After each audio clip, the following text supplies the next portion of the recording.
a banking opportunity panel. So it's a panel in which we invited a few banks, especially private banks and banks, to look into these problems of cybersecurity, especially on the confidentiality side, on the client side, how these could possibly be transformed from a threat to an opportunity. Of the participants, Ms.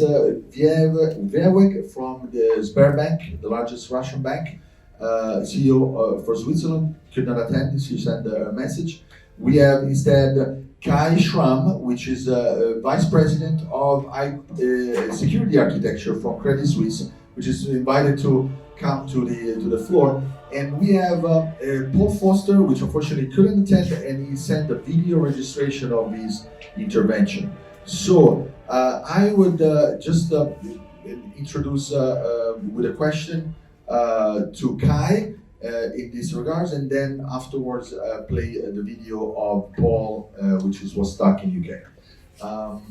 Okay, I'll be sitting here. Okay.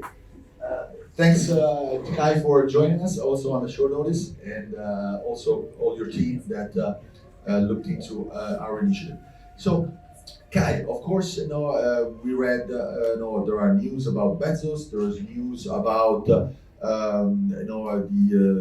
basically insecurity of systems across the board. A bank has challenges on security, server side, and there are big challenges. Fortunately, you don't read news of banks being hacked, and that's not really a great accomplishment so far, given the threats that is facing. Nevertheless, your clients and your executives are possibly exposed to similar threats as Bezos we've seen. So if the richest guy had some scenario like that, how likely is it that other guys which are not as rich as Bezos are actually hacked, and they don't have a newspaper and fight it publicly, and they just pay in the bank, or they just maybe they're just taking advantage of it in a different way? And that's an executive and the clients. We've seen that on the survey from UBS that they see cybercrime as the second greatest concern. So banks nowadays, they give you a hardware, but they would like not to. They would like to move to N26 and do it all in software, just with application. But of course, having an extra factor of authentication could add security. So they're into that business, and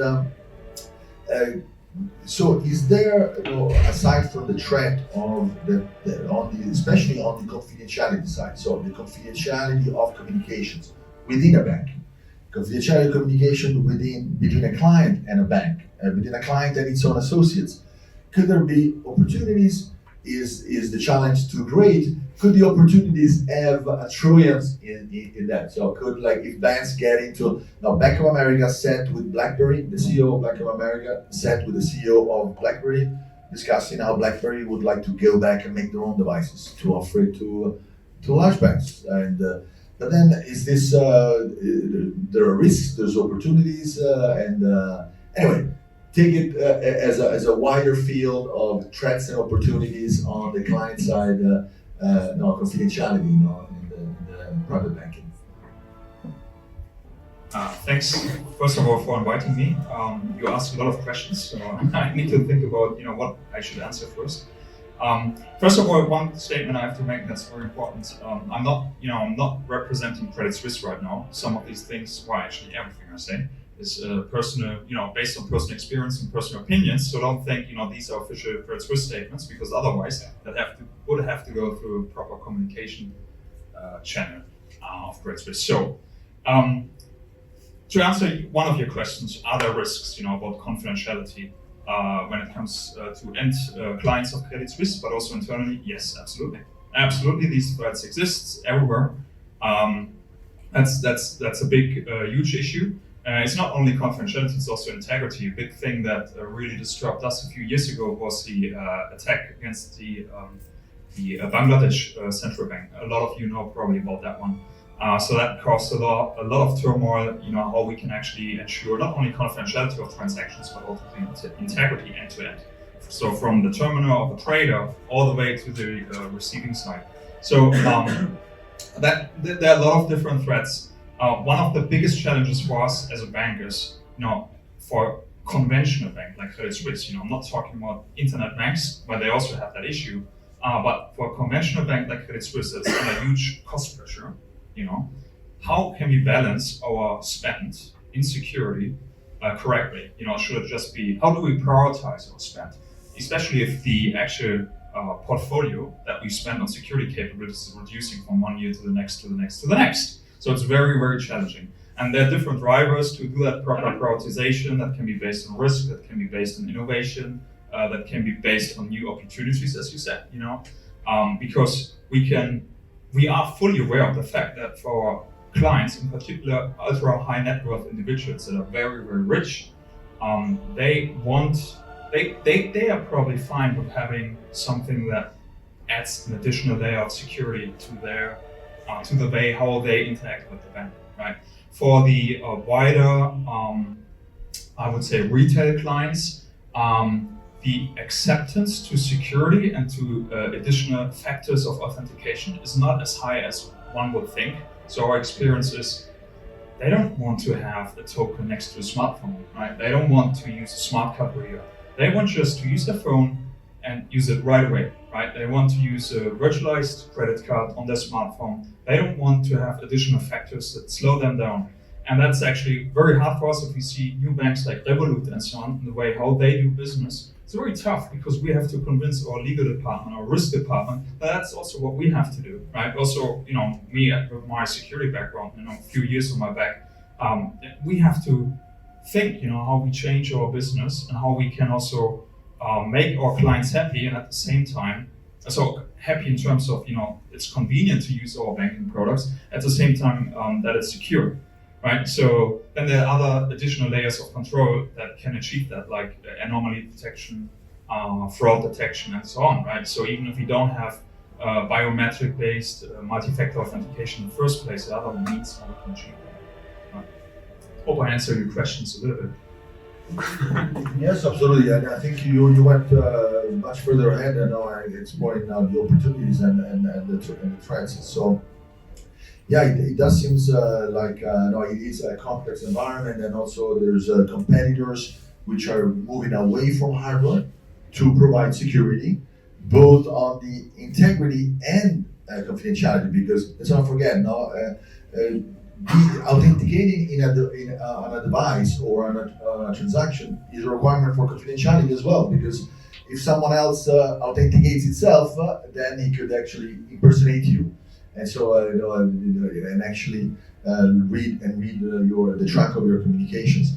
So there is all this pressure from the market by which hardware security, it's a whole thing. You're just a whole bank doing security, so there's a lot of pressure on banks to get rid of hardware. Of course, large clients and so on and so forth are very much encouraged to still use hardware in addition to the anomaly detection, because there's been a lot of advances which truly raise the ability through software and having your phone acting as a multi-factor with a picture and so on, which do that. Nevertheless, there are also advances in voice cloning. For example, in the private banking, that's something that maybe not so many know, which are not from private banking, is that if you have a very big transaction or anomalous transaction done, the relationship manager will get on the phone, talk to the guy, and based on a previous business conversation, and talk to him, hey, how's your kids? Oh, by the way, did you actually send $10 million in Tajikistan? Well, you have now voice cloning, which is advancing very greatly. Fortunately, there is voice print analysis, which is also used, which is countering that, but it's really scary what a voice cloning is done. So this voice callback has been from our interviews in Geneva with many different family offices and private banks, has been the ultimate verification that you had. Sometimes, and then one day, because you couldn't talk on the phone, or maybe you have to talk to two people, this may be gone. And actually, we talked to Pite and so on, and they had I spoke with people who had personal experience. So it seems that there's a lot of, as we said, also there's a misunderstanding and possibly deceptions, And so it is really a complex environment, no? And so in some way, innovation seems like getting rid of hardware, or maybe you should fully embrace hardware. So yeah, I completely, I think you really summarized well, no, the challenges which are ahead. Maybe one final question I would give you is that on the hardware side, no? So the hardware is viewed as just this old dinosaur thing that we're just waiting to get rid of. Is there any kind of plan except getting rid of it to make it better, make it more secure or more user friendly, or just the plan is how do we phase out and get out of hardware? So that is an interesting question.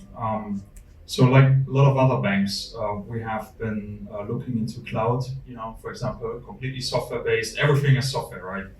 Software-based infrastructure, or software-defined infrastructure, I should say, software-defined security controls, software-defined services, whatever, SaaS, PaaS, IaaS, all the keywords, container as a service, we have all of that. But we know, not only because of regulations, but also due to other reasons, we can't get rid of hardware at all. It's not possible to completely get rid of hardware, and for good reasons. One of them, for example, hardware security materials, right, HSMs, and regulations. For example, in Singapore, we have the MAS, the Monetary Authority of Singapore, which clearly states you have to have your private keys of the internet-facing web servers in an HSM. And there are other good reasons why hardware is very important. One thing that we have been looking at, for example, is when it comes to containers, and I don't know how much who in this forum knows about containers, Docker, Kubernetes, all these new keywords and key technologies. We are a bit scared that if we move to a world where we containerize all the applications, the isolation that is kernel-based and Linux-based doesn't provide the same sort of isolation that a VM or an ESXi hypervisor from VMware or so would provide, or Hyper-V from Microsoft. So we are looking into different things right now. For example, hardware-based isolation that supports containers. IBM, Intel has such a technology called Clear Containers, for example. So they're different. ClearOS. So there are different reasons why we will not be able to completely get rid of hardware. I think at the end it's always a risk-based decision, and that's what we preach as security. So I'm a security strategist and architect for Credit Suisse. I work on strategy on one hand, but also as an architect in some projects. We always say it should be a risk-based, right? We can't just say always use hardware, always use cloud, always do this. It really depends on the use case, because everything comes with a price tag, obviously, right? And that's one thing that I've learned during the years. One question that has always followed me is, how do we know what's the return of investment of a security control? Is it worth spending so and so much money on this control? And then some people say, wow, Gartner released a paper, you should spend more on detect versus protect. It's more important. Really? Or is it that simple? It's actually very difficult to answer these questions, right? It's very, very difficult. One thing for sure that we are pushing for, Credit Suisse and the other banks are doing the same, is moving towards more world of proactive security, where we establish internal red team capabilities, we're doing threat hunting, we really want to be on par with the attackers. But again, coming back to the original point, things should be spent in a risk-based way. We need to understand, what are the risks? Why are we spending money on certain things? And what do we get with these security capabilities? So if you talk about, hardware-based security for end clients, external clients, in some use cases it might make sense. Does it make sense for millions of retail clients? Maybe not, because it's too expensive. Yeah, maybe if you could reveal how many of your current high net worth or ultra net worth actively use their hardware for authentication, or are actually required to use hardware access cards for authentication of transactions. Do you require it, or you leave it somewhat to the choice of the consumer? So I cannot give you the exact numbers because I simply don't know. I know that a lot of ultra high net worth individuals or high net worth individuals, right, millions and above with assets, They often use external asset managers or relationship managers that do then actually the real trading and portfolio reallocation for them.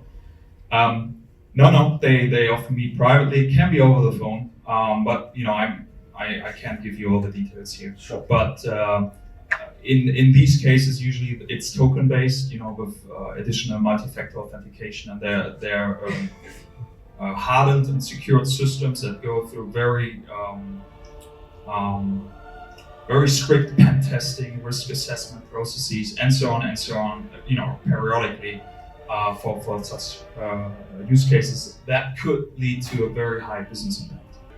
Okay, so as you would expect, Credit Suisse, it's not by chance a leader in this business. They take the risk assessment and work really thoroughly. So thanks, Kai, for your presentation. It's been very enlightening on the scenario. Thank you.